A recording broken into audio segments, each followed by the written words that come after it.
How does urinary bladder structure impact its function? Imagine a balloon that can stretch and contract, holding and releasing liquid with precision. That's essentially what the urinary bladder does, thanks to its unique structure. The bladder is a hollow, muscular organ nestled in the pelvis, designed to store urine produced by the kidneys until it's time to go. Its structure is carefully organized to support this vital role, and each layer plays a part in maintaining bladder health and function.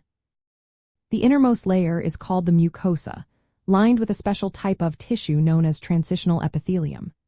This tissue is remarkable because it can stretch extensively without tearing, allowing the bladder to expand from a small, spherical shape when empty to a much larger, oval form when full. Typically, an adult bladder can hold between 400 to 600 milliliters of urine, and in some cases, even up to 800 or 1,000 milliliters. This elasticity is essential for comfortable storage and controlled releases. The mucosa also acts as a protective barrier, shielding the underlying tissues from the potentially harmful effects of urine, which contains waste products and toxins.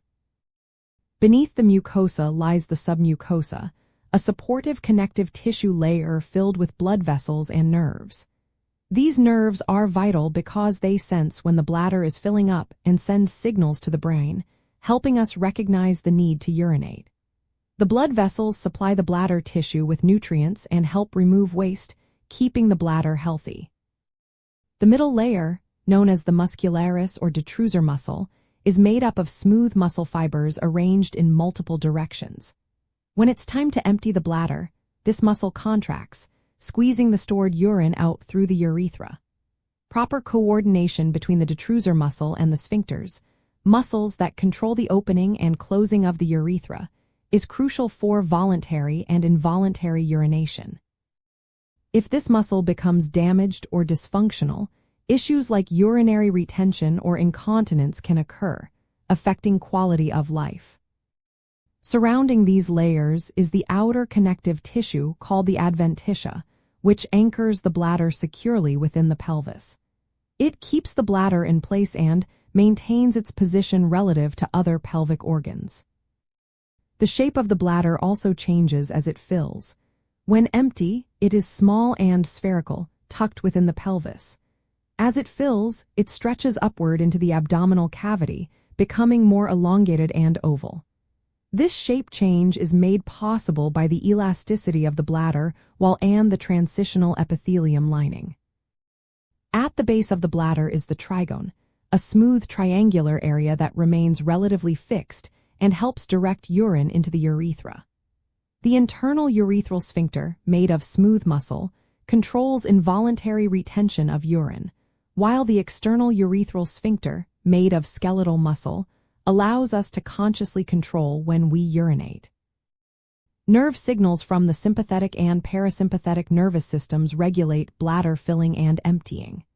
These nerves coordinate the contraction of the detrusor muscle and relaxation of the sphincters, ensuring smooth operation. When the bladder is full, sensory nerves alert the brain, which then signals the muscles to contract or relax, depending on whether it is appropriate to urinate. Understanding how the bladder's structure impacts its function is especially important when considering bladder health and bladder cancer. The lining of the bladder, called the urothelium, is where most bladder cancers originate. Its ability to regenerate and form a protective barrier is essential to prevent harmful substances from damaging the tissue. Chronic irritation from infections, chemical exposure, or smoking can weaken this barrier and increase the risk of cancer development. Additionally, the muscular layer's ability to empty the bladder completely is vital for preventing infections, which can also influence overall bladder health. In summary, the layered structure of the bladder, from the stretchy mucosa to the supportive adventitia, enables it to store urine safely, maintain continence, and releases urine in a controlled manner. Each part works together to keep the bladder functioning properly.